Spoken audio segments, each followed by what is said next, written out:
जैसे कि आप सब देख सकते हैं बैंक बॉन्ड पे जो एहतजाज हो रहा है वक्फ बिल के खिलाफ। इस एहतजाज में ना कि नौजवान और बड़े बुजुर्ग बल्कि नौजवान लड़कियां और बच्चियां भी जो है इसमें शामिल हुए हैं और अपना एहतजाज दर्ज करा रहे हैं। आइए पूछते हैं कि उन लोगों का यहाँ पर आने की वजूहत क्या है और वो अपनी बात आगे रख रहे हैं। आज हम सारे मुसलमान जो यहाँ पर ठहरे हैं वक्फ बिल के अगेंस्ट इसको प्रोटेस्ट करने के लिए ठहरे। हम चाहते हैं कि वक्फ बिल इम्प्लीमेंटेशन में ना आए क्योंकि ये एक डायरेक्ट अटैक है मुसलमानों के खिलाफ। वो दिन दूर नहीं के है कि जब हमारी मस्जिदों, हमारी ईदगाह और हमारे कब्रिस्तानों पर अटैक हो। जैसे कि पहले ये लोग जो कश्मीर का स्पेशल स्टेटस था वो हटाए, फिर यूपी को एक बुलडोजर सरकार बनाकर रख दिए। हम नहीं चाहते कि तेलंगाना में भी वही नौबत आए, तो हम बुलडोजर सरकार के अगेंस्ट और डेमोक्रेसी को बचाने के लिए ठहरे हैं। यहाँ कोई मोनार्की नहीं चल रही, मोदी की सरकार नहीं है, कोई राजा सिस्टम नहीं है। हम एक डेमोक्रेटिक स्टेट में रह रहे। ये एक सेक्युलर नेशन है। ये तो सेक्युलरिज्म पे एक डायरेक्ट अटैक है। सेक्युलरिज्म कहीं नजर ही नहीं आ रहा जब सारे मुसलमानों के हुकूक ही नहीं रहे। हमारी मस्जिदों को बचाने के लिए आज हम यहाँ पर निकले और मैं सारे मुसलमानों को यही मैसेज देना चाहूंगी कि अब घरों में बैठने का वक्त चला गया। घर में बैठ के स्पीच देना, तकरीर देने का वक्त निकल चुका है। अब रोडों पर निकलकर ठहर कर आवाज निकालने का वक्त आ गया है। हम उस दिन का इंतजार नहीं कर सकते। ये नहीं बोल सकते कि अरे हमारे पड़ोस स्टेट में यूपी में हो रहा ना बुलडोजर, हमारे वहाँ तो नहीं हो रहा, हमारे वहाँ तो ये गवर्नमेंट है। नहीं, अगर हमारे पड़ोसी मुसलमान पर कोई जुल्म हो रहा तो हम पर भी हो सकता।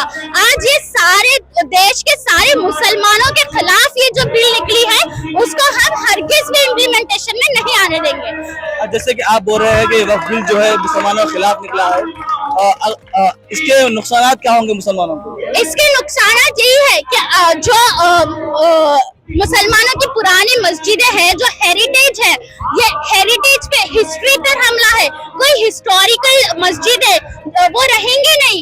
कई हिस्टोरिकल मस्जिदें हैं जिसकी हम अगर हिस्ट्री देखेंगे तो वो हेरिटेज और कल्चर के बारे में बात करती। वो लैंड प्रॉपर्टी, वो जो लैंड है सिर्फ और सिर्फ एक मुसलमान की मस्जिद नहीं है, वो देश का हेरिटेज है, वो देश का कल्चर है, वो डेमोक्रेसी को सिंबलाइज करता। तो ये अटैक होगा।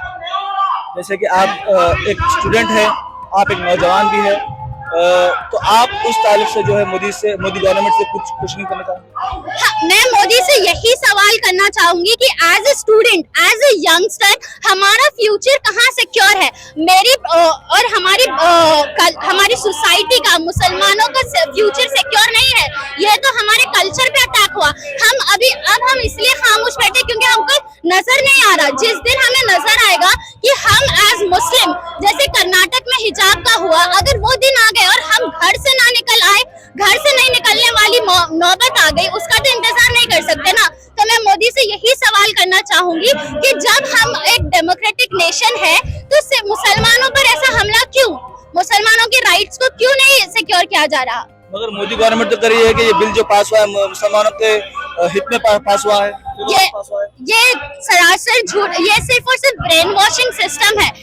ये कहीं से भी अगर ये मुसलमानों के अच्छाई में पास होता तो अगर आप पीछे देखेंगे तो इतने मुसलमान अपने घरों से निकलते नहीं। इतनी छोटी छोटी बच्चियां, मैं एक डिग्री की स्टूडेंट हूँ, मेरे एग्जाम्स चल रहे लास्ट सेमेस्टर के, और मुझे ये नौबत आ गई कि मुझे अपना फ्यूचर, अपनी पढ़ाई और अपने कल्चर को बचाने के लिए आज रोड पर निकलना पड़ रहा, उसके लिए आवाज निकालनी पड़ रही। शुक्रिया आप जो